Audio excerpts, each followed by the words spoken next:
Hi, grade 4. Let's start with our vocabulary words today. Repeat the words after me, please. The first word, annoyed, annoyed.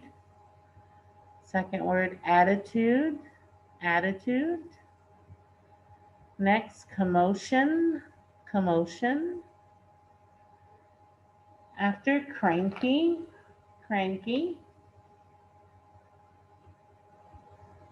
Familiar, familiar. Frustrated, frustrated. Selfish, selfish. Speciality. Oh, sorry. Specialty. This is specialty. Sorry. Looked at it. Specialty. Okay. Let's take a look at what the words mean. We'll start with the word annoyed. When a person is annoyed, it means that they feel bothered by something or they're irritated by something. So bothered or irritated. This is annoyed. Having to wake up early annoyed my father and made him grumpy. Okay, so it bothered him and he was grumpy. Next word is attitude. Attitude is the way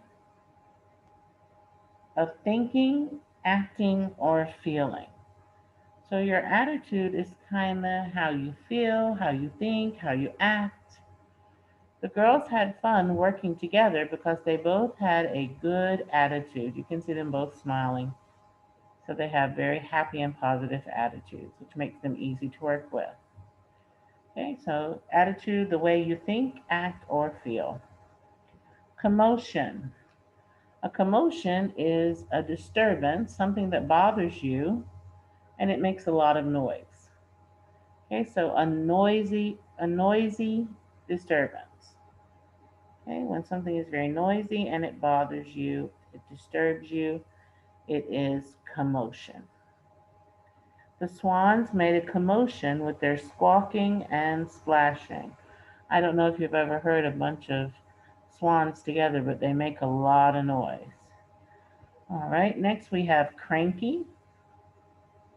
Cranky is when a person is in a bad mood, when they're grouchy, when they don't feel happy. You can tell from the face in the picture. Being hungry Neil makes Neil feel cranky. He doesn't look very happy, does he? All right, next word is familiar. When something is familiar, it is well known because you have seen it or heard it before. Okay, familiar. I took a familiar route from the bus stop to my house so that I would not get lost. Familiar means she knows it, she's seen it or walked it before. Okay, so familiar is something that is well known because you've heard or seen it before. So maybe she's gone this way before and she's used to it. It's well known to her. She's not afraid of getting lost. Frustrated.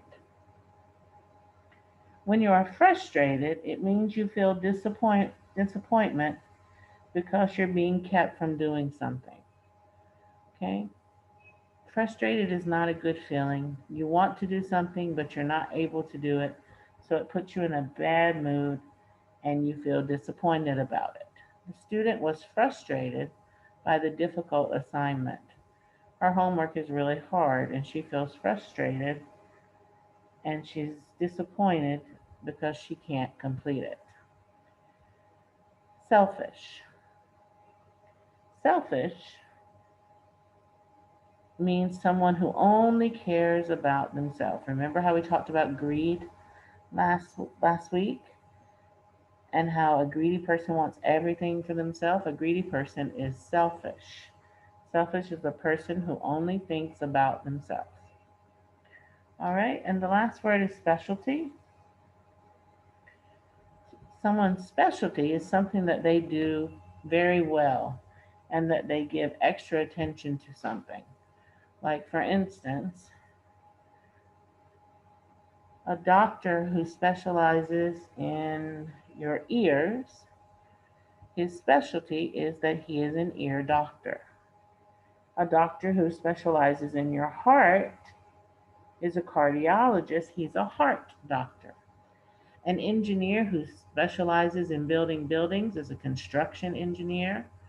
An engineer who works on mechanical engines or mechanical things is a mechanical engineer. The specialty means what they are very good at, okay?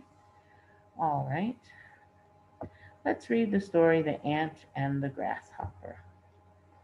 Now, this print is a little small, so I'm going to grab my book and read to you from the book.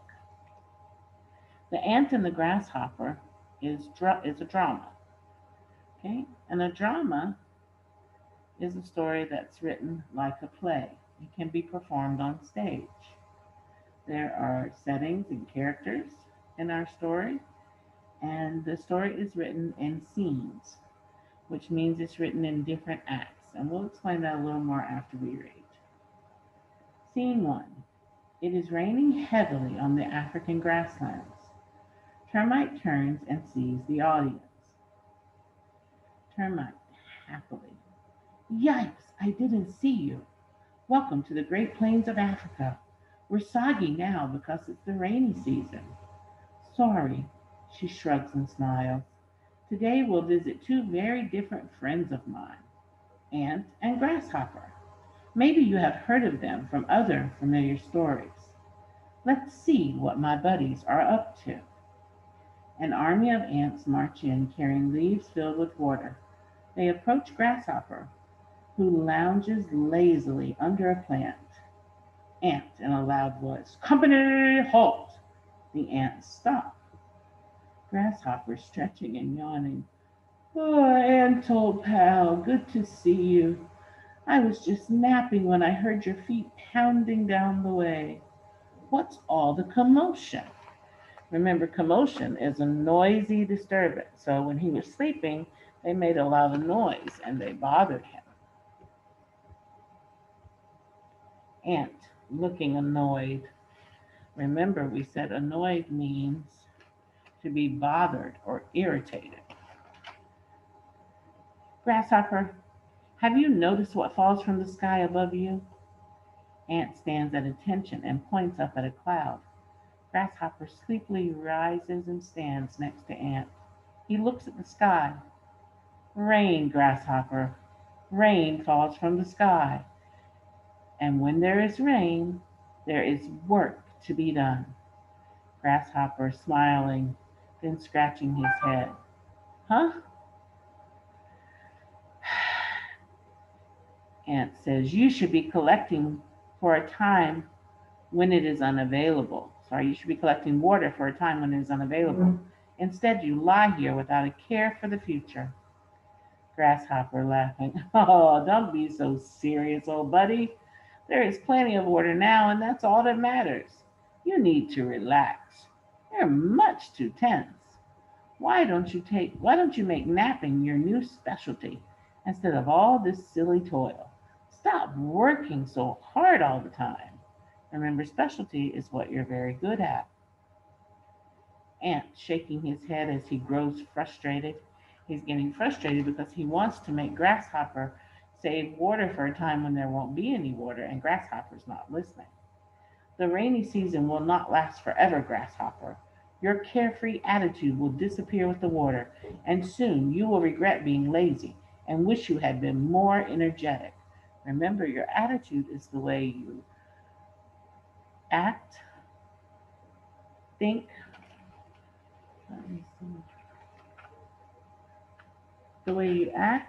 or feel. The ants march off as Grasshopper continues to laugh.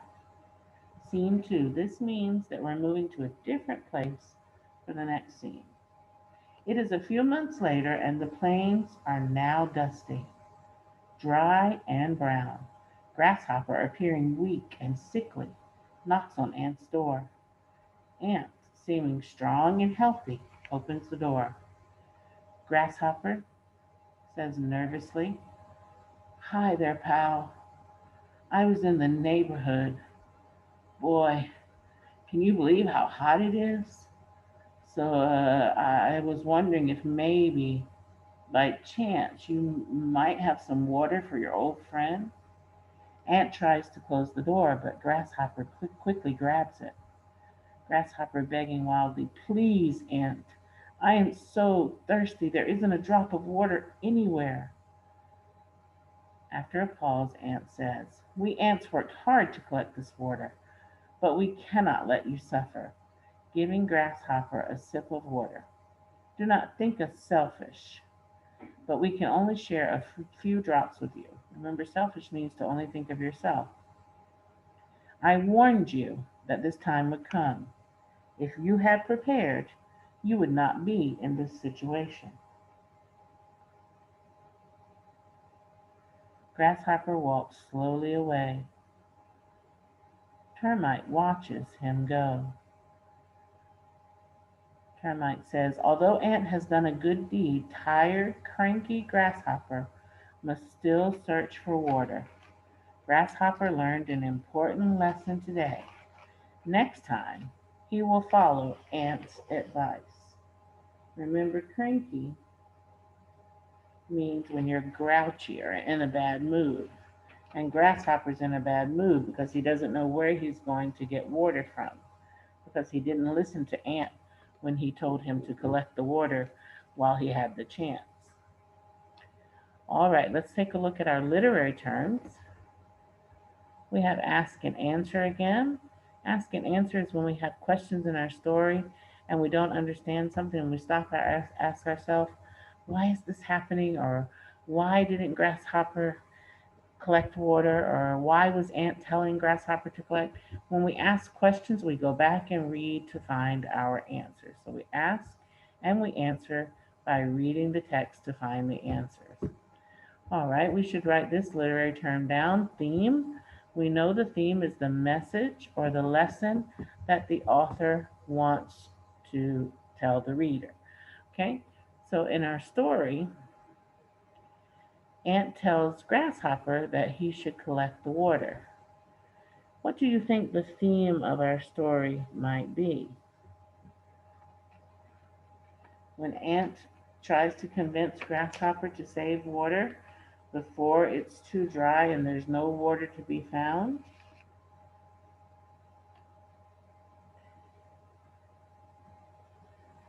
I think that maybe Ant is Ant's trying to tell Grasshopper about collecting the water to prepare for the future. That you should prepare for the future today and not wait until tomorrow.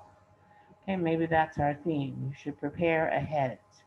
And maybe another theme is that you should not be lazy.